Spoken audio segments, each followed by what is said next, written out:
Hi friends, நம்ம இப்போ செவ்வாழைப்பழம் ஷேக் செய்ய போகிறோம். நம்ம ஒருத்தருக்கான ஷேக் இப்போ செஞ்சு குடிக்கலாம். வாங்க எப்படி செய்யலான்னு பார்க்கலாம்.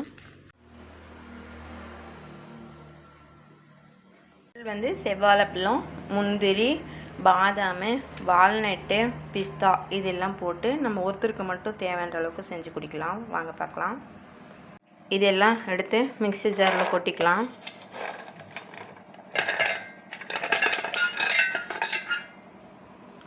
அது கூட கொஞ்சம் நாட்டு சர்க்கரை ஆட் பண்ணிக்கலாம்.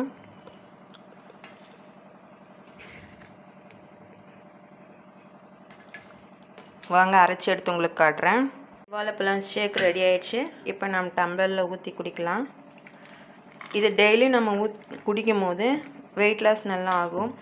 வயிறு ஃபுல்ஃபில் ஆன மாதிரி இருக்கும். இது உங்களுக்கு பிடிச்சிருந்தா நீங்களும் இதை ஃபாலோ பண்ணுங்கள் ஃப்ரெண்ட்ஸ். ஓகே, பாய், தேங்க்யூ.